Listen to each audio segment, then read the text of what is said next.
오늘은 율법에서 복음으로 이런 제목으로 말씀을 드리겠습니다. 성경 말씀은 누가복음 16장 14절에서 17절까지입니다. 누가복음 16장 14절에서 17절. 바리새인들은 돈을 좋아하는 자들이라 이 모든 것을 듣고 비웃거늘 예수께서 이르시되 너희는 사람 앞에서 스스로 옳다 하는 자들이나 너희 마음을 하나님께서 아시나니 사람 중에 높임을 받는 그것은 하나님 앞에 미움을 받는 것이니라. 율법과 선지자는 요한의 때까지요 그부터는 하나님 나라의 복음이 전파되어 사람마다 그리로 침입하느니라. 그러나 율법의 한 획이 떨어짐보다 천지가 없어짐이 쉬우리라. 아멘. 아시는 것처럼 예수님께서 말씀을 전하실 때는 비유를 많이 사용을 하셨습니다. 그런데 칭찬받은 악한 청지기 비유를 들었던 바리새인들은 예수님 말씀을 듣고 예수님을 비웃었습니다. 이 청지기 비유의 핵심은 뭐냐면은 해고 통지를 받은 이 청지기가 자기 앞날을 준비하기 위해서 주인에게 빚진 자들의 빚을 많이 탕감해 줌으로써 그들이 자기를 후대할 것으로 기대를 하였는데 주인이 이 악한 청지기를 칭찬했다는 겁니다. 여러분 조금 이상하죠? 이 부도덕한 청지기를 이렇게 칭찬하면 어떻게 해요? 혼내키고 벌을 줘야지. 그런데 이 주인이 칭찬했단 말이에요. 그래서 왜 칭찬했냐면은 앞길을 잘 예비했기 때문에 기회가 있는 동안에 주인이 맡겨준 권한을 가지고 앞길을 잘 예비했기 때문에 이제 그 악한 청지기를 칭찬했던 겁니다. 물론 그렇게 이제 주인의 재산을 가지고 주인도 모르게 다 탕감해주면 주인에게 재물에 손상을 가져오잖아요. 그러면 이것은 분명히 악한 겁니다. 그래서 악한 청지기는 확실합니다. 이것까지 다 좋다고 하면 안 됩니다. 그러나 다만 한 가지 어떻게 됐든 간에 앞일을 이렇게 미리미리 준비했다고 하는 것은 칭찬받은 일이 되는 겁니다. 이 말씀에는 참 주님께서 그 주시는 교훈이 있어요. 그 교훈은 뭐냐면은 사람들이 다 주님께로부터 재물을 위탁받았잖아요. 재물뿐만 아니죠. 건강도 위탁받았고 시간도 위탁받았고 생명도 위탁받은 겁니다. 여러분 우리가 세상에 태어날 때 내가 맘 잡아서 태어난 게 아니잖아요. 그래서 내가 내 주인이 될 수 없어요. 주님이 나를 만드셨고 나를 내보냈기 때문에 내가 이제 하나님의 청직인데 그런 그 맡은 걸 잘 준비해서 천국을 예비하라. 그것이 이제 바로 주님의 교훈이었습니다. 그래서 이 말씀에는 꼬타리를 잡을 내용이 없습니다. 그런데 이 바리새인들이 예수님 꼬타리를 잡았거든요. 그리고 비웃었지 않습니까? 그래서 이 바리새인들은요 예수님께 자꾸 이 원래 꼬타리를 잡으려고 온 사람들이기 때문에 한 번도 꼬타리를 잡지 않은 적이 없어요. 꼬타리를 잡으려고 하는 사람들에게는 꼬타리가 없어도 기어이 잡히고야 맙니다. 꼬타리를 만들어 가지고라도 그 꼬타리를 잡는단 말이죠. 여러분 정치할 때도 어떤 그 정적을 제거하기 위해서 없는 그 불법을 만들어 가지고 그렇게 불법적인 그 일을 행하는 그런 일들이 얼마나 많습니까? 마찬가지로 이 바리새인들도 예수님의 말씀이 너무나 참 진리의 말씀이요 꼬타리라고 할 수 없는 그런 말씀에도 불구하고 꼬타리를 잡았습니다. 여기 14절에 보면 이런 말씀이죠. 바리새인들은 돈을 좋아하는 자들이라 이 모든 것을 듣고 비웃거늘. 왜 이들이 예수님 꼬타리를 잡고 비웃느냐? 그거는 자기들이 돈을 좋아하는 사람이기 때문에. 여러분 바리새인이 누군지 아시죠? 바리새인은 예수님 당시 유대 교인 가운데의 최고의 종파였습니다. 보수 정통파였습니다. 그래서 바리새인들은 굉장히 자부심이 많았어요. 자부심이 많아가지고 아주 신앙생활을 잘한다고 자타가 공연했던 사람들인데 이들은요 예수님을 아주 위선자로 본 겁니다. 자기 마음자가 남이라고. 예수님도 뭐 겉으로 볼 때는 아주 하나님의 아들이고 경건하고 거룩한 것처럼 보이지만은 그러나 예수도 인간인데 별 수 있겠냐? 속으로는 돈 좋아했을 거야.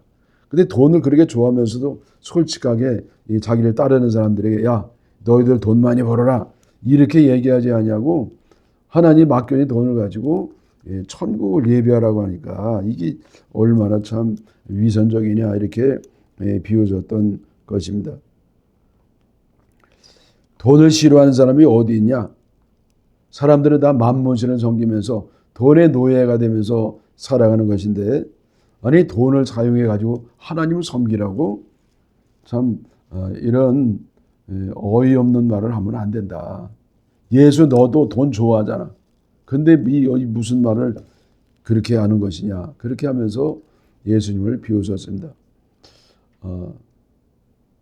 여러분 그 예수님이 그 악한 청지기 얘기를 하면서 한 결론이 13절에 나오는데요. 이 결론을 우리가 잘 주목해서 봐야 됩니다. 16장 13절에 집 하인이 두 주인을 섬길 수 없나니 혹 이를 미워하고 저를 사랑하거나 혹 이를 중히 여기고 저를 경히 여길 것임이니라. 너희는 하나님과 재물을 겸하여 섬길 수 없느니라. 예. 자, 예를 들어서 이 하인은 두 주인을 섬길 수가 없다. 여러분 그렇잖아요. 하인이 무슨 집을 두 사람을 섬기겠어요? 하인은 한 사람 주인밖에 섬길 수가 없습니다. 그래서 우리가 돈을 앞에 두고는 하나님을 섬기든지 돈을 섬기든지 둘 중에 하나다. 그래서 하나님과 돈을 겸하여 섬길 수가 없다. 그렇게 말씀을 했습니다. 그래서 여러분 이 논리에 따르면은요, 사람들은 하나님을 섬기든지 돈을 섬겨요. 그래서 이 말을 조금 이렇게 거꾸로 좀 얘기하면은 하나님을 섬기지 않는 사람은 반드시 돈을 섬길 수밖에 없어요. 사람들은 이 무언가 섬겨야 됩니다. 이걸 종교성이라고 그래요. 그래서 이 사람들은 이 종교심이 있어가지고 하나님을 섬겨야 그게 정답인데 하나님을 섬기지 아니하고 하나님 대신 돈을 섬기니까 만족이 없고 공허한 삶과 여러 가지 아주 괴로운 인생을 살게 되는 것이죠. 여러분 대용품은 만족을 줄 수가 없어요. 생긴 거는 너무 비슷한데 그게 실제적으로 유용하지가 않습니다. 여러분 공갈젓이라는 게 있잖아요. 저는 그게 이름도 좀 이상하더라고요. 무슨 공갈젓이라고 그래요. 그래서 애기들 막 떼쓰고 울면은 엄마가 공갈젓을 입에 딱 넣으면요. 애가 맨 처음에는 쭉쭉쭉쭉 빨아요. 울지 않고. 그러다가 들어오는 게 없으니까 앙 하고 금방 버리고 만단 말이죠. 여러분 마찬가지로 우리가 공갈젓 인생. 그저 하나님 외에 대형품 가지고 만족해보고 인생에 성공해보고자 하는 사람들은요. 결국 허무한 인생, 공허한 삶을 살 수밖에 없는 겁니다.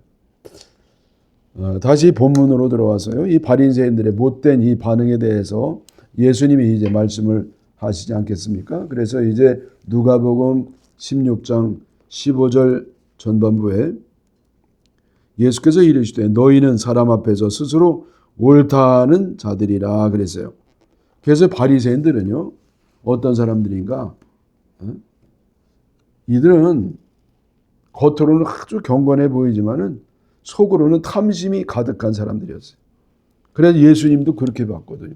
자기 마음자가 남이라고. 그리고 이들은 또 하나 어떤 특징이 있냐면은 스스로 옳다고 생각을 했어요.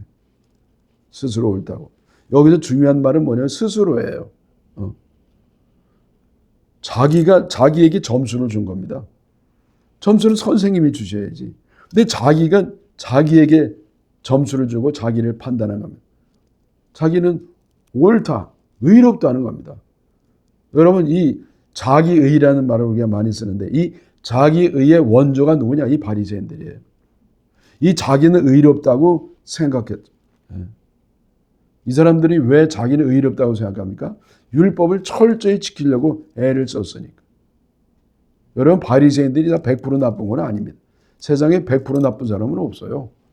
근데 바리새인은 그래도 이 장점이 뭐냐면은 율법을 철저히 지키려고 이렇게 애를 썼습니다. 그래서 그것은 좋은 일이지만은 결국은 율법 좀 지켰다고 결국 자기는 의롭다고 생각하는 거예요. 자기는 옳기 때문에 이제는 구원은 따는 당상이다. 그렇게 생각을 했습니다.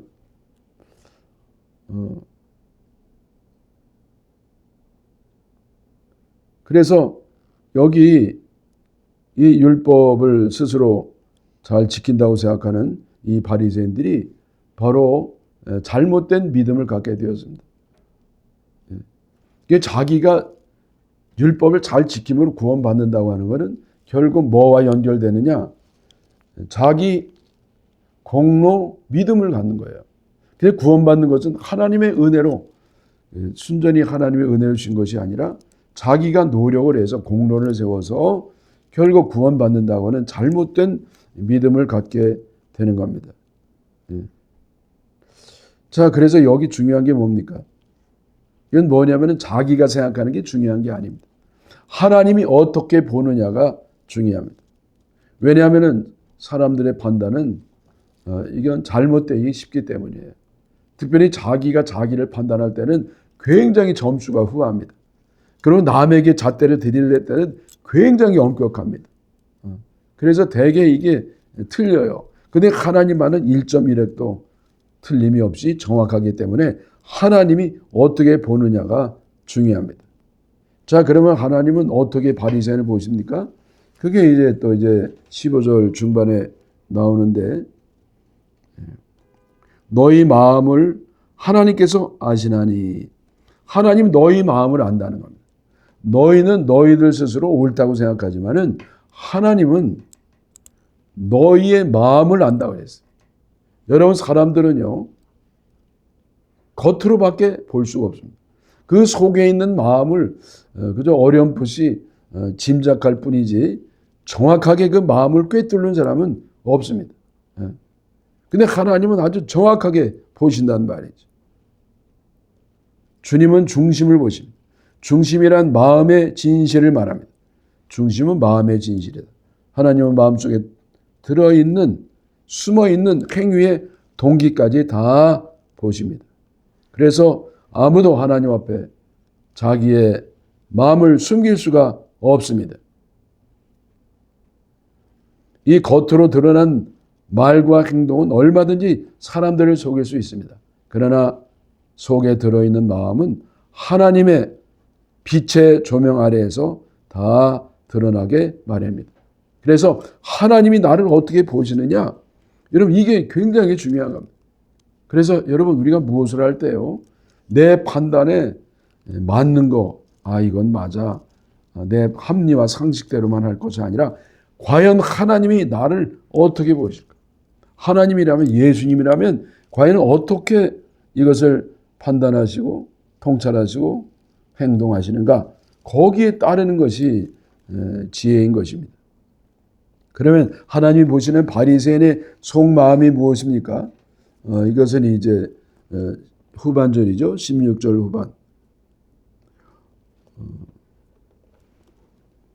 누가복음 16장 15절 후반에 그것은 하나님 앞에 미움을 받는 것이니라. 그것이 뭐예요? 그건 뭐냐면 사람 앞에 사람 중에 높임을 받는 것이에요.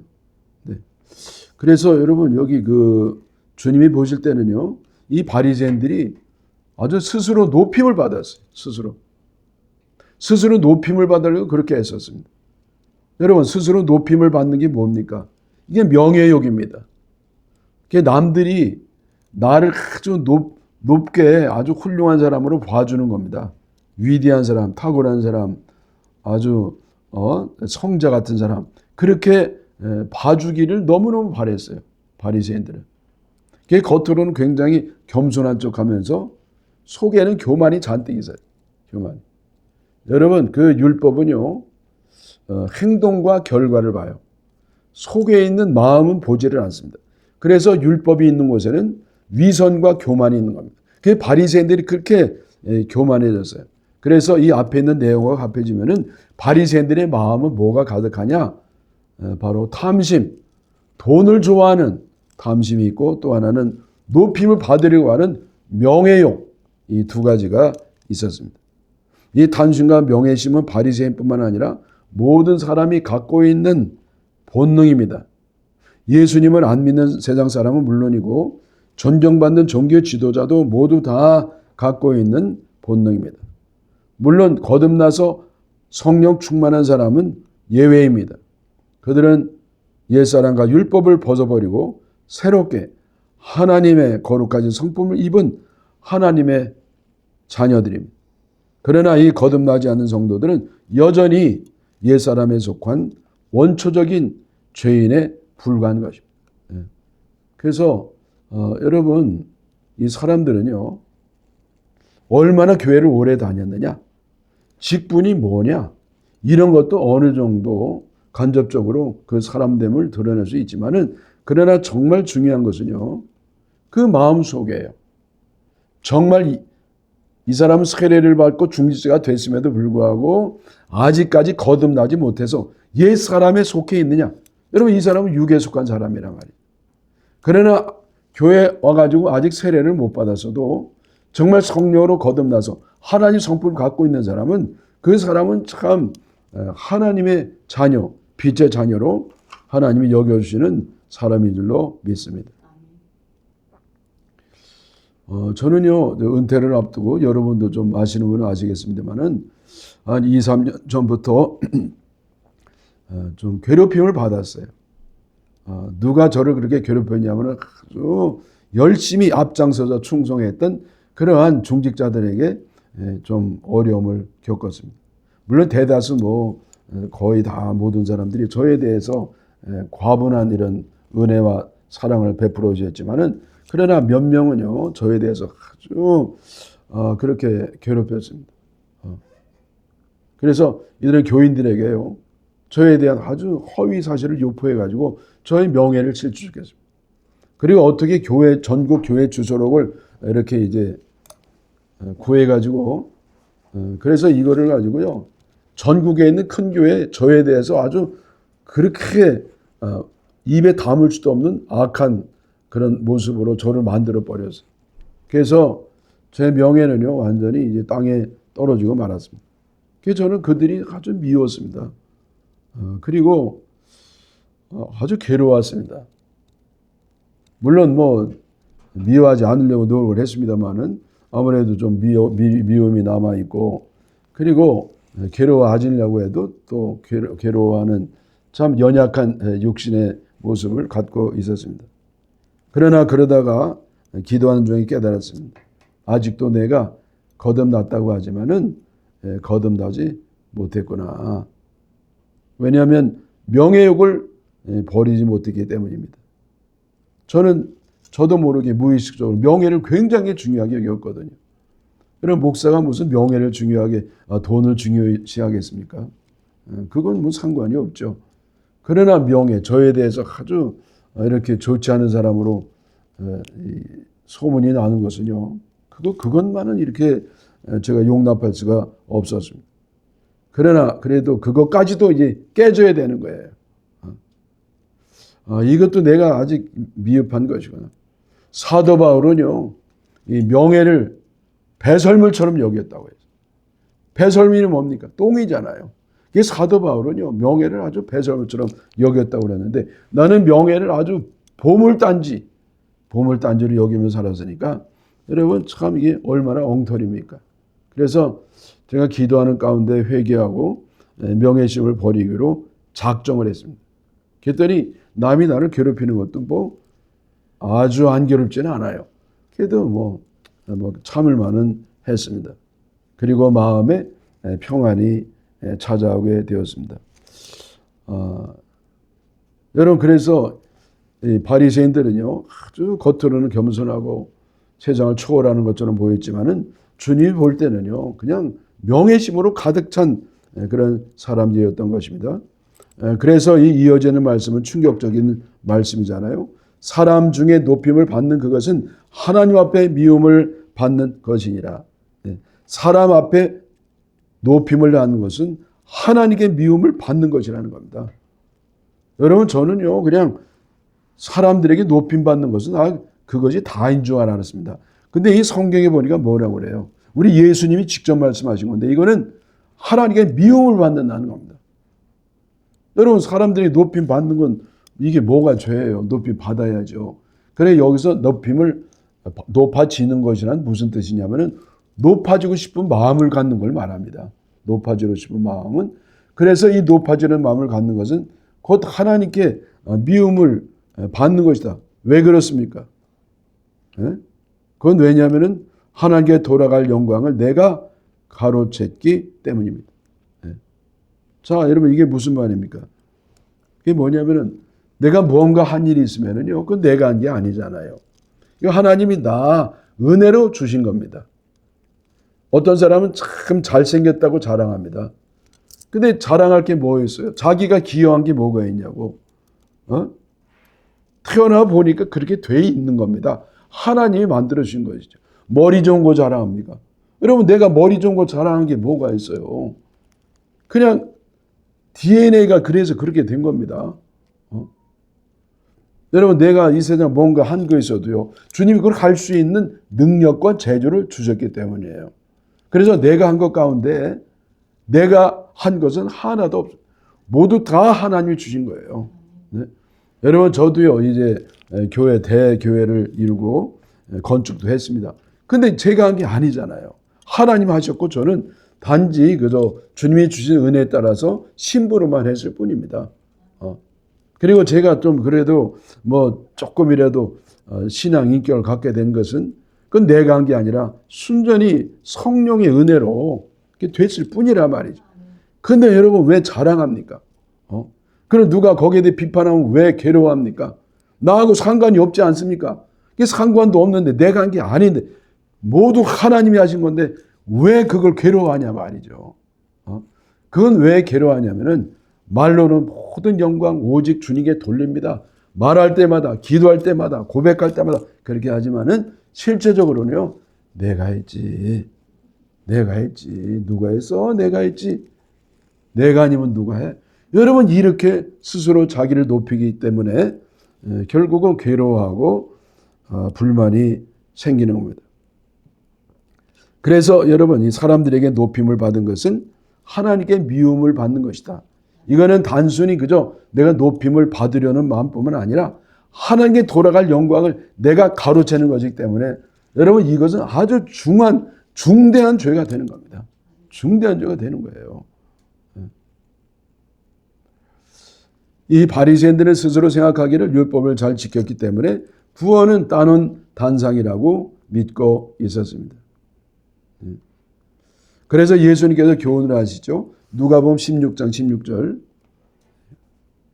율법과 선지자는 요한의 때까지요. 그 후부터는 하나님 나라의 복음이 전파되어 사람마다 그리로 침입하느니라. 자 여러분 이 율법의 시대는 세례요한 때까지입니다. 예수님 오기 전까지는 율법의 시대로 예수님이 말씀하셨어요. 그런데 이 세례요한의 역할이 뭡니까? 예수님의 안내자 역할을 하였습니다.